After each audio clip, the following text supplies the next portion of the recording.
Welcome to all. In today's session, we are discussing here about one topic, that's immunity. First of all, what's immunity? Immunity it means प्रतिरोधक क्षमता. प्रतिरोधक क्षमता means एक ऐसी capability अपनी body की जो किसी इन्फेक्शन से या किसी फॉरेन पार्टिकल्स से फाइट करती है और अपनी बॉडी को प्रोटेक्ट करने का वर्क करती है उस फॉरेन एंटीजन के अगेंस्ट में. उसको बोलते हैं प्रतिरोधक क्षमता. इसकी अपन इंग्लिश डेफिनेशन देख लेते हैं. Resistance of the body against pathogenic agent is known as immunity. Resistance mean होता है प्रतिरोधक क्षमता. मीन्स अपनी बॉडी की एक ऐसी प्रतिरोधक क्षमता जो कि किसके अगेंस्ट में होती है या किसके खिलाफ होती है, पैथोजेनिक एजेंट्स के अगेंस्ट में. उसको बोलते हैं immunity. Next definition, immunity is the ability of a body to fight against infection agents and other foreign material. Means कि बॉडी की एक ऐसी एबिलिटी जो कि इन्फेक्शन एजेंट के अगेंस्ट में फाइट करती हैं या फिर कोई foreign material. Foreign material in the sense ऐसा कोई भी एजेंट या मटेरियल जो कि आउट ऑफ बॉडी आया हुआ होता है. मीन्स अपनी बॉडी का वो पार्ट नहीं होता है, बॉडी के वो अपनी बॉडी ने इन्वायरमेंट से गेन किया हुआ होता है. लाइक डस्ट हो गया, कोई एंटीजन हो गया, bacteria, viral etcetera. It's all called foreign materials. Next one देखेंगे types of immunity. There are two types of immunity. Means जो अपनी बॉडी की प्रतिरोधक क्षमता होती है वो कितने टाइप्स की होती हैं? 2 टाइप्स की होती हैं. First one innate immunity and second one acquired immunity. First one देखेंगे हैं अपन innate immunity. Innate immunity means होता है जन्मजात. इन्नेट जो वर्ड है उसका मीन होता है जन्मजात और इम्यूनिटी मीन्स होता है प्रतिरोधक क्षमता. मीन्स एक ऐसी प्रतिरोधक क्षमता जो कि होती है अपने को बाय बर्थ मिली हुई होती है. और एक्वायर्ड जो कि अपन आफ्टर बर्थ अपन जब इन्वायरमेंट के साथ में अपन एडजस्ट होने का ट्राई करते हैं तब कुछ ऐसी प्रोसेस होती है जिसके थ्रू जो अपन क्या करते हैं वो इम्यूनिटी गेन करते हैं, अपनी बॉडी इम्यूनिटी डेवलप करती है उस फॉरेन एंटीजन के अगेंस्ट में. तो फर्स्ट देखते हैं innate immunity. Immune system is activated immediately after the exposure to antigen. इसमें क्या होता है कि अपना जो इम्यून सिस्टम होता है वो एक्टिवेट हो जाता है immediately after exposure to antigen. मतलब कोई भी एंटीजन अपनी बॉडी के अंदर एंटर करता है तो बॉडी का जो इम्यून सिस्टम होता है वो फास्टली एक्टिवेट हो जाता है उसके अगेंस्ट में. और जो इन्नेट इम्यूनिटी होती है वो क्या होती है कि particular individual to individual different होती है. हर एक इंडिविजुअल की अपनी एक पर्टिकुलर इन्नेट इम्यूनिटी होती है. मीन्स किसी के अंदर इम्यूनिटी ज़्यादा होती है, किसी के अंदर कम होती है, कोई वीक होता है, कोई स्ट्रॉन्ग होता है. स्टेप्स जो होता है इन्नेट इम्यूनिटी जो होती है पर्टिकुलर इंडिविजुअल के अंदर डिफरेंट होती है. Its inborn capacity of body to resist infection which genetically transmit from one generation to another generation. Means जो इन्नेट इम्यूनिटी होती है ये क्या होता है अपनी इनबॉर्न कैपेसिटी होती है. मतलब अपनी जन्मजात क्षमता होती है बॉडी की किसी भी इन्फेक्शन से रेजिस्ट करने की, जो कि एक जनरेशन से अदर जनरेशन में क्या होती है ट्रांसफ़र होती रहती है. जैसे इंडिविजुअल इम्यूनिटी हो गया, स्पेशीज इम्यूनिटी हो गया, रेशियल इम्यूनिटी हो गया एक्सेट्रा. जो इन्नेट इम्यूनिटी होती है इसके 2 पार्ट्स होते हैं, एक्सटर्नल कंपोनेंट और इंटरनल कंपोनेंट. जो एक्सटर्नल कंपोनेंट होता है उसके अंदर आ जाते हैं आपके स्किन, म्यूकोजल बैरियर हो गया, body secretions such as saliva, tear, HCl in the stomach, normal flora of the body. ये सब क्या करते हैं अपनी बॉडी को किसी भी इन्फेक्शन एजेंट से प्रोटेक्ट करने का काम करते हैं. Internal component of innate immunity देखते हैं तो इन्फ्लामेटरी रिस्पॉन्स हो गया, फेगोसाइटिक सेल्स हो गया, नेचुरल किलर सेल्स हो गया. ये सब किलर सेल्स क्या करती है किसी भी पर्टिकुलर एंटीजन जो होता है उसको किल करती हैं और बॉडी को डिजीज़ होने से प्रिवेंट करती हैं या फिर अपने को उस इन्फेक्शन से फाइट करने में हेल्प करती हैं. उन्होंने फर्स्ट पार्ट जो था अपना इम्यूनिटी का टाइप्स ऑफ इम्यूनिटी में फर्स्ट इन्नेट इम्यूनिटी वो कंप्लीट हो चुका है. अब सेकंड देखते हैं अपन एक्वायर्ड इम्यूनिटी. एक्वायर्ड इम्यूनिटी या फिर एडेप्टिव इम्यूनिटी भी अपन उसको बोल सकते हैं. एक्वायर्ड इम्यूनिटी मीन्स होता है कि अपन जो है एक्वायर्ड इम्यूनिटी जो होती है अपन जो है आफ्टर बर्थ अपन उसको गेन करते हैं. अपनी बॉडी के अंदर कोई भी इन्फेक्शन एजेंट जाता है उसके बाद में अपनी बॉडी के अंदर क्या होता है एंटीबॉडीज़ डेवलप होती है. देन अपने अंदर इम्यूनिटी जो होती है उस पर्टिकुलर इन्फेक्शन के अगेंस्ट में वो डेवलप्ड होती है. उसको बोलते हैं एक्वायर्ड इम्यूनिटी या एडप्टिव इम्यूनिटी. एडप्ट वर्ड से ही पता पड़ता है कि किसी चीज़ को अपनों ने एडप्ट किया है इन्वायरमेंट से, तो उसको बोलते हैं एडप्टिव इम्यूनिटी. डेफिनेशन देखते हैं। The immunity acquired during life time not inherited of an individual is not as acquired immunity. Means एक ऐसी इम्यूनिटी जो कि इंडिविजुअल ने एक्वायर्ड की होती हैं उसके लाइफ टाइम में और वो इनहेरिट नहीं होती। इनहेरिट मतलब अपनी जो जनरेशन्स होती है एक जनरेशन से अदर जनरेशन में ट्रांसफ़र नहीं हुई होती है। ये अपन खुद जो होता है इंडिविजुअल उसके अंदर एक्वायर्ड होती हैं, उसको बोलते हैं अपन एक्वायर्ड इम्यूनिटी। अब जो एक्वायर्ड इम्यूनिटी होती हैं इसके 2 टाइप्स होते हैं। First one active immunity, second one passive immunity.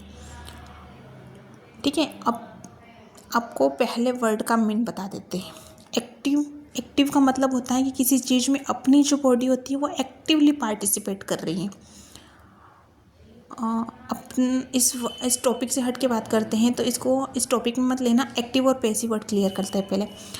कोई भी चीज़ जैसे कि एक्टिव और पैसिव। एक्टिव मीन्स होता है कि कोई भी चीज़, फॉर एग्जांपल के लिए अपन बीमार हो गए हैं तो अपन खुद चल के हॉस्पिटल जाएंगे तो वो अपना हो जाएगा एक्टिव इन्वॉल्वमेंट। ठीक है। सेकेंड वन आएगा पैसिव। पैसिव में क्या होगा, अपन बीमार होंगे तो हॉस्पिटल के जो स्टाफ होंगे वो अपना ट्रीटमेंट करने अपने पास में आएंगे तो वो हो जाएगा उनका पैसिव इन्वॉल्वमेंट। मीन्स अपन खुद अगर जाते हैं तो एक्टिव और वो आते हैं तो पैसिव। उसी टाइप से इम्यूनिटी के अंदर भी होता है एक्टिव इम्यूनिटी और पैसिव इम्यूनिटी। एक्टिव इम्यूनिटी में क्या होता है कि पहले अपनी बॉडी के अंदर कोई भी एंटीजन जाता है और वो अपनी बॉडी को एंटीबॉडीज़ डेवलप करने के लिए स्टिमुलेट करता है। मीन्स अगर कोई भी एंटीजन जाएगा अपनी बॉडी के अंदर तो अपनी बॉडी पर्टिकुलर उस एंटीजन के अगेंस्ट में क्या करेगी, एंटीबॉडी डेवलप करेगी। उसको बोलते हैं एक्टिव इम्यूनिटी। और पैसिव इम्यूनिटी, इसमें अपनी बॉडी जो होती है एक्टिव पार्टिसिपेट नहीं करती। इसमें क्या होता है अपनी बॉडी को रेडीमेड एंटीबॉडीज़ मिली हुई होती है। इसमें एंटीजन का कोई रोल नहीं होता है। इसमें डायरेक्ट अपने को रेडीमेड बनी बनाई एंटीबॉडीज़ अपनी बॉडी को मिलती हैं। जो एक्टिव इम्यूनिटी होते हैं इसमें 2 होते हैं, नेचुरल इम्यूनिटी और आर्टिफिशियल इम्यूनिटी। और जो पैसिव इम्यूनिटी है इसके अंदर भी 2 चीज़ होती है, नेचुरल इम्यूनिटी और अब जो एक्टिव इम्यूनिटी होती हैं इसके अंदर देखते हैं तो it is the resistance developed by immune as a result of antigenic stimulation. Means कि जो अपनी बॉडी के अंदर रेजिस्टेंस होती है वो कब डेवलप होती है, जब अपनी बॉडी के अंदर कोई भी एंटीजेनिक स्टिमुलेशन जाता है। मीन्स कोई भी एंटीजन, कोई भी डिजीज़ का एंटीजन, बैक्टीरिया हो गया, वायरस हो गया, एनी फॉरेन मटेरियल हो गया, कोई भी अपनी बॉडी के अंदर इंटर करता है और अपनी बॉडी फिर उसके अगेंस्ट में क्या करती है, एंटीबॉडीज डेवलप करती है, तो वो हो जाएगा अपना एक्टिव इम्यूनिटी। अब एक्टिव इम्यूनिटी के अंदर 2 पार्ट्स होते हैं, नेचुरल एक्टिव इम्यूनिटी और artificial active immunity. Natural active immunity इसमें होता है क्या, नेचुरल और आर्टिफिशियल। नेचुरल में क्या होता है कि कोई भी पर्टिकुलर एंटीजन अपनी बॉडी के अंदर नेचुरल तरीके से जाएगा। फॉर एग्जांपल के लिए अपन बीमार होते हैं, अपने को कोई भी डिजीज़ होती है जैसे मिजल्स हो गया, चिकन पॉक्स हो गया, तो इन सब का क्या होता है, इन्फेक्शन एजेंट जो होता है अपनी बॉडी के अंदर इंटर करता है। और आर्टिफिशियल के अंदर क्या करते हैं कि अपन खुद इंटर करवाते हैं। फॉर एग्जांपल वैक्सीनेशन करके, किसी भी चीज़ का वैक्सीनेशन करके अपन उस पर्टिकुलर एंटीजन को क्या करते हैं अपनी बॉडी के अंदर इंटर करवाते हैं और उसके बाद में एंटीबॉडीज़ डेवलप होती हैं। नेचुरल में नेचुरल तरीके से एंटीजन अपनी बॉडी के अंदर जाता है और आर्टिफिशियल में क्या होता है कि अपन खुद एंटीजन को एंटर करवाते हैं। नेचुरल एक्टिव इम्यूनिटी देखते हैं तो दिस इम्यूनिटी एक्वायर्ड और developed after natural infection of body. Means अपने बॉडी के अंदर क्या होता है, इसमें नेचुरल इन्फेक्शन होता है। Example are development of immunity against typhoid, measles, chicken pox infection after a natural infection of body by this infectious agent. Means measles, typhoid, chicken pox इन सब का जो इन्फेक्शन होता है उसके बाद में अपनी बॉडी के अंदर क्या होता है, एक नेचुरल इम्यूनिटी डेवलप हो जाती है। एक बार अगर ये इन्फेक्शन हो गया है तो दूसरी बार अपनी बॉडी उसको क्या करती है, मेमोराइज करती है और उस इन्फेक्शन से फाइट करने में अपने आप को स्ट्रॉन्ग बना लेती है। सेकेंड वन आता है artificial active acquired immunity. Artificial active acquired immunity देखते हैं तो दिस इम्यूनिटी एक्वायर्ड और डेवलप्ड आर्टिफिशियली बाय वैक्सीनेशन। जैसा मैंने बोला है कि इसमें क्या करते हैं कि अपन एंटीजन जो होता है उसको एंटर करवाते हैं बॉडी के अंदर वैक्सीनेशन के थ्रू या फिर इंजेक्शंस के थ्रू अपन उसको एंटीजन को अपनी बॉडी के अंदर एंटर करवाते हैं। देन बॉडी उसके अगेंस्ट में एंटीबॉडीज डेवलप करती है।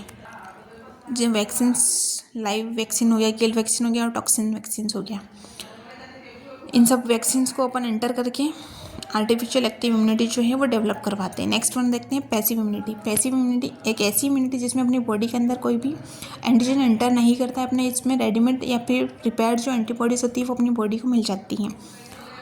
इन passive immunity body cells do not take any active part in the production of antibodies are and the person is only immunize by prepared और readymade antibodies. Means होता है इसमें body की जो sales होती है वो एक्टिव पार्टिसिपेट्स नहीं करती एंटीबॉडीज डेवलप करने में। इसमें जो अपनी बॉडी होती है उसको रेडीमेड या फिर प्रिपेयर्ड एंटीबॉडीज मिल जाते हैं। इसके 2 टाइप्स होते हैं, नेचुरल पैसिव इम्यूनिटी और artificial passive immunity. Natural passive immunity के अंदर देखते हैं तो transmission of antibodies from mother to foetus through placenta and through milk और कोलेस्ट्रम ऑफ मदर। जो नेचुरल पैसिव इम्यूनिटी होती है इसमें 2 टाइप से इम्यूनिटी मिलती है। एक तो मदर के प्लेसेंटा से मिलती है फिटस को, जो कि IgG होती है, एंड द सेकेंड वन होती है जो कि मिल्क से मिलती है, कोलेस्ट्रम से मिलती है मदर के, वो IgA होती हैं। ये दोनों ही नेचुरल इम्यूनिटी के टाइप्स होते हैं। इसमें जो होती है रेडीमेड एंटीबॉडीज़ जो होती है फिटस को अपनी मदर से मिलती हैं। इसमें बॉडी की सेल्स जो होती है कोई एक्टिव पार्टिसिपेट्स नहीं करती हैं। सेकेंड देखते हैं artificial passive immunity. This immunity is produced in host by giving injection of readymade antibodies. इसमें क्या होता है आर्टिफिशियल तरीके से, मीन्स इसमें अपन क्या करते हैं कि किसी भी डिजीज़ का जो होता है रेडीमेड एंटीबॉडीज़ जो होता है, पर्टिकुलर डिजीज़ का कोई रेडीमेड एंटीबॉडीज़, वो उस डिजीज़ होने के बाद में उस पर्टिकुलर इंडिविजुअल के अंदर क्या करवाते हैं अपन इंट्रोड्यूस करवाते हैं। लाइक एंटीसीरा हो गया, एंटीसीरम हो गया, ये सारे क्या होते हैं अपन एक पहले किसी एनिमल्स के अंदर उस पर्टिकुलर इन्फेक्टेड जो मटेरियल होता है उसको इंजेक्ट करवाते हैं, उसके अगेंस्ट में एंटीबॉडीज़ डेवलप कराते हैं। देन उसका जो सीरम होता है उसको जिस भी पर्टिकुलर इंडिविजुअल होता है जो अनहेल्दी होता है, जिसको उसको रिलेटेड डिजीज़ होती है, उसके अंदर अपन इंट्रोड्यूस करवाते हैं, उसको बोलते हैं artificial passive immunity. Thanks to all.